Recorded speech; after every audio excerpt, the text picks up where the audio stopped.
For 3 weeks, strong semiconductor prints were sold immediately. KLA beat and raised, then dropped almost 11%.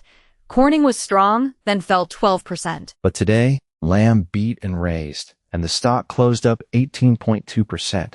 Its best day since 1999. The central question isn't the bounce size. It is whether liquidation stopped overriding fundamentals. Today, good news got bought. Quick note, this is education and entertainment, not investment advice. Companies are examples. Never buy or sell calls. Do your own research. Let's look at the scoreboard, because this was a massive risk on rotation, not just broad equal buying. The Dow closed at 52,208.06, up 1.19%. The S&P finished at 7,437.63, adding 1.66%, and the Nasdaq led the majors at 25,122.18, up 2.78%. The real story is the semiconductor index, the SOX, which surged 8.19%, while the VIX volatility index dropped 17.28% to 17.09.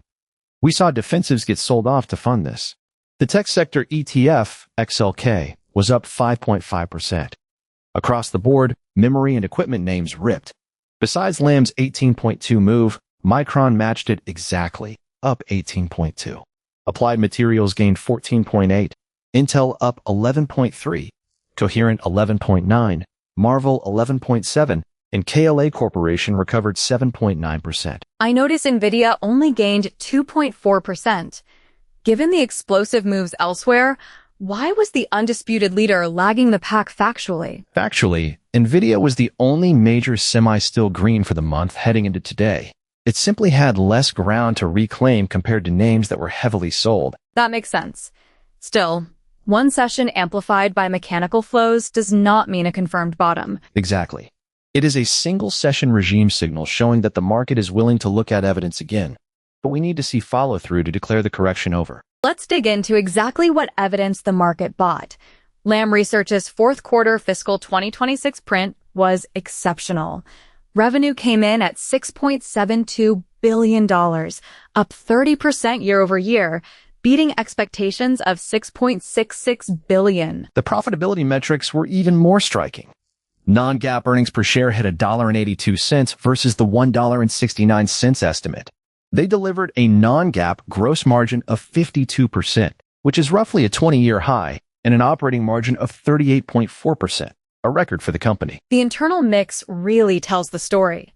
Their NAND systems revenue more than doubled sequentially, and memory overall accounted for 46% of their systems revenue. And they aren't seeing this momentum fade.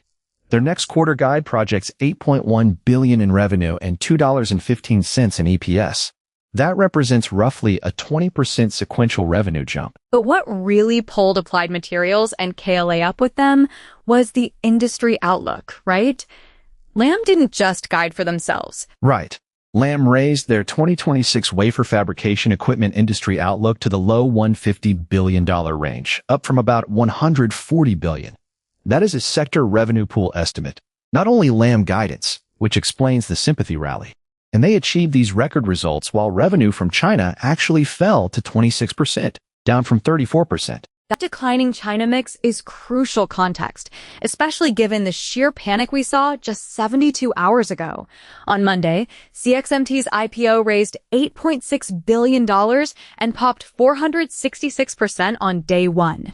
Paired with a separate report about domestic immersion DUV systems, it compounded the panic about Chinese overcapacity. Then Wednesday, Lam posts record margins and a massive guide with a lower China mix. That weakens the near-term version of the panic, even if the long-term competitive question remains.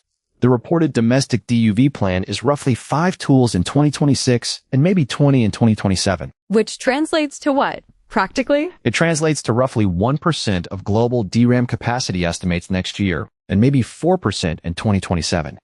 And these are approximate estimates, not official confirmed capacity figures. Technically, this equipment level is about 28 nanometer direct patterning, and roughly 7 nanometer via multi-patterning. So to be fair, this is a very meaningful step for Chinese supply chain independence. but it is absolutely not a leading-edge or high-bandwidth memory rewrite of the global market. Exactly. HBM production faces massive bottlenecks completely unrelated to basic lithography. You have through-silicon vias, hybrid bonding, known good die yield challenges, complex 12-high stacking, advanced packaging, and rigorous qualification processes. The domestic DUV development is a real strategic milestone, but it doesn't solve those HBM bottlenecks. The irony is that we spent Monday worrying about too much future memory supply, and by Thursday evening, two of the largest buyers in the world independently confirmed that the current market is still very tight. It is fascinating to watch. After the close, Apple tied their weaker guidance specifically to global memory supply constraints and higher costs, especially for Mac and iPad components. And almost simultaneously, Amazon raised their 2026 capital expenditure plan from about $200 billion to $220 billion, explicitly citing AI infrastructure and higher memory costs. It is the same constraint producing opposite financial symptoms. Amazon plans to spend more across AI infrastructure and pricier components, while Apple expects supply and cost pressure to weigh on its outlook.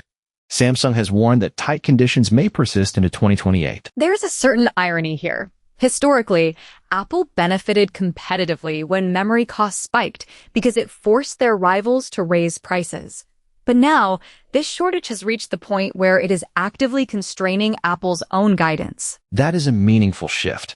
When even Apple flags the constraint, the shortage is no longer only a supplier talking point. Whether it becomes structural or remains a powerful cycle is still unresolved. Looking deeper into Amazon's print, the market clearly looked past the headline numbers. Revenue was $200.6 billion, up 20%, and operating income hit $27.5 billion, a 43% jump. The stock was up approximately 9% after hours. The after-hours move was entirely about Amazon Web Services. AWS revenue hit $42.2 billion, up 36.7%. That is their fastest growth in 18 quarters. AWS operating income alone was $16.6 billion, giving them a roughly 39.4% margin. During the call, they also highlighted AWS backlog and remaining performance obligations of $496 billion. But headline net income of $62.6 billion, or $5.75 per share, needs a large adjustment. That $5.75 EPS contains a $53.4 billion non-operating pre-tax gain, primarily from the Anthropic investment. It is an investment revaluation, not operating income from selling cloud or retail services. In fact, if you look at their cash flow, trailing 12-month free cash flow was negative $7.6 billion due to massive property, plant, and equipment investments for AI. Hence, the $220 billion Capex plan. The after-hours reaction, therefore, looks more connected to accelerating AWS growth than to the headline EPS. The quarter supports the demand case for infrastructure spending, while negative free cash flow keeps the return question open. Apple's print requires the exact same level of scrutiny. Revenue came in at approximately $109.4 billion, up 16%, with EPS at $2.02. iPhone revenue was up about 21.7%, and Mac revenue jumped roughly 29%. And yet the stock traded down approximately 6% after hours. Part of that was the mix. China revenue grew roughly 22.4%, but that actually missed consensus estimates. Services also grew but missed consensus estimates. Services also grew but missed consensus. The bigger issue is the quality of that $2.02 earnings per share. According to management reporting on the call, tariff refunds contributed roughly 2 percentage points to their gross margin and 11 cents to EPS. If you strip out those adjustment figures, their normalized EPS is around $1.91, which is a very small beat compared to the $1.89 consensus. It paints a much less explosive profitability picture. Which brings us back to guidance. The weaker outlook reflected memory supply and cost constraints. That points to a supply-side limitation, not evidence that demand suddenly collapsed. Exactly. The market saw a small normalized beat, supply-constrained guidance, and misses in services in China relative to expectations.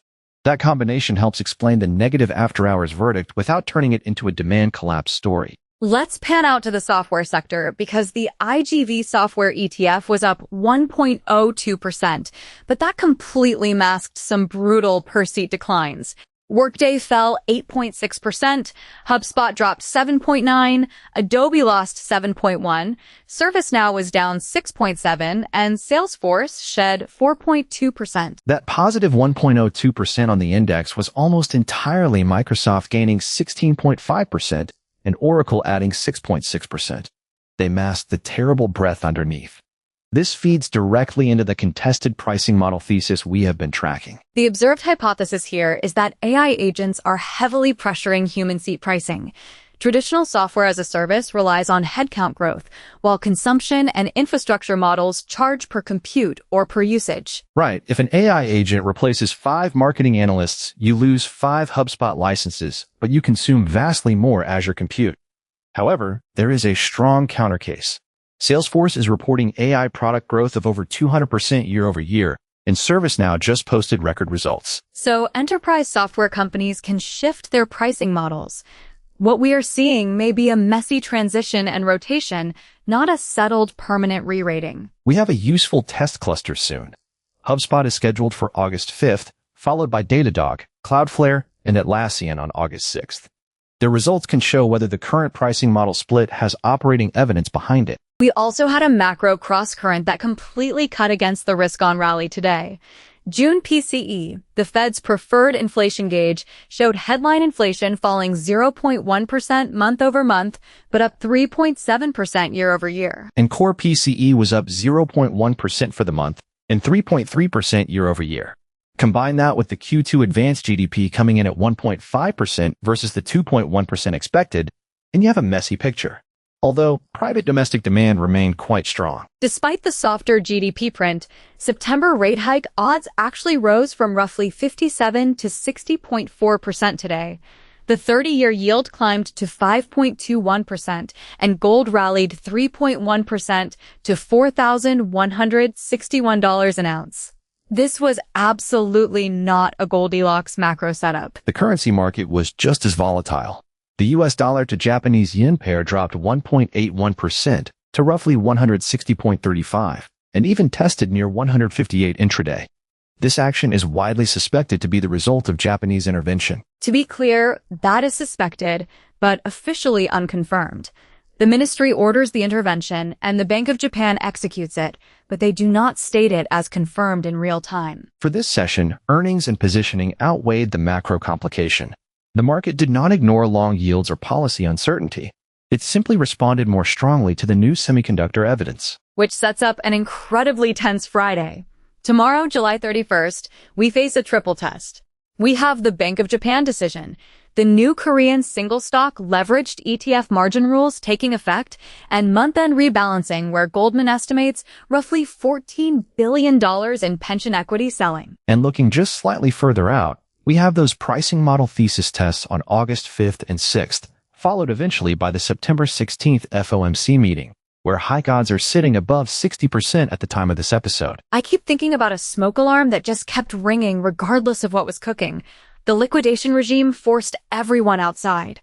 Lam's result today was the first time in 3 weeks the market actually looked into the kitchen before evacuating. That is the open question.